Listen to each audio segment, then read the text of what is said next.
আমাদের 12 দফা দাবিকে সামনে রেখে কেন্দ্র করে আমাদের আজকের এই বিক্ষোভ মিছিল।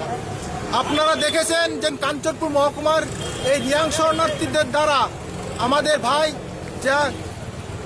যে সুবল দে ওনার উপর আক্রমণ হয়েছে, উনি রক্তাক্ত অবস্থায় আমাদের জিবি হসপিটালে ভর্তি। আজকে দেখতে পাই রাজ্য সরকার এই বিষয় নিয়ে নীরব ভূমিকা পালন করছে। তার জন্য আজকে আমাদের এই বিক্ষোভ কর্মসূচি। আমাদের রাজ্যের মাননীয় মুখ্যমন্ত্রী এখন পর্যন্ত এই সম্বন্ধে কোনো বক্তব্য নেই। আজকে দেখা যাচ্ছে এই যে রাজ্য সরকার, এই কেন্দ্র সরকার একই সমান ভূমিকায় রয়েছেন। এই রিয়াং শরণার্থীদের যারা মিজোরাম থেকে এসেছে ত্রিপুরা রাজ্যের মধ্যে, তাদেরকে এই রাজ্যের মধ্যে তাদেরকে পুনর্বাসন দিচ্ছে। আমাদের মূল দাবি তাদের যেন মিজোরামে ওইখানে তাদেরকে পুনর্বাসন দেয়। আমাদের রাজ্যের মধ্যে, ত্রিপুরা রাজ্যের মধ্যে একটি রিয়াং শরণার্থীদেরকেও যেন এখানে পুনর্বাসন না দেওয়া হয়।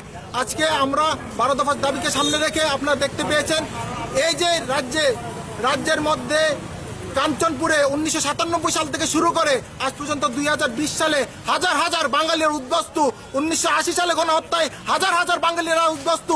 কিন্তু আমাদের রাজ্যে বাম থেকে শুরু করে এই বিজেপি সরকারে একজন বাঙালিকে উদ্বস্তুকে এখন পর্যন্ত ক্ষতিপূরণও দেওয়া হয়নি, তাদেরকে পুনর্বাসনও দেওয়া হয়নি।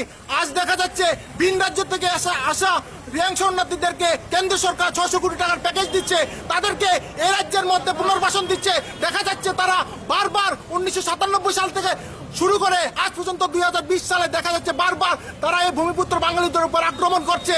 আজ পর্যন্ত দেখা যাচ্ছে বাম সরকার থেকে শুরু করে এই বিজেপি সরকার সবাই নীরব। আমাদের মাননীয় মুখ্যমন্ত্রী শ্রী বিপ্লব কুমার দেব এই বিষয় নিয়ে নীরব। আজকে আমরা গিয়েছিলাম কালকে, আমরা সুবল দেখে দেখতে ওইখানে দেখে যে স্বাস্থ্যকর্মীরাও তার সাথে দুর্ব্যবহার করছে। তার জন্য আজকের আমাদের এই বিক্ষোভ কর্মসূচি 12 দফা দাবিকে কেন্দ্র করে। আমাদের দাবি 80 জনের গণহত্যা থেকে শুরু করে 2020 সাল পর্যন্ত যে বাঙালি উদ্বস্ত হয়েছিল তাদের ক্ষতিপূরণ দেওয়ার জন্য তাদেরকে নিজ বাসায় নিজ জায়গায় যাদের পুনর্বাসন দেওয়া হয়, এই বিষয়গুলো নিয়ে আমাদের আজকের এই 12 দফা দাবিকে কেন্দ্র করে আজকের এই বিক্ষোভ কর্মসূচি। আপনার নাম আর আমার নাম কল্যাণ পাল, আমি যুব সচিব।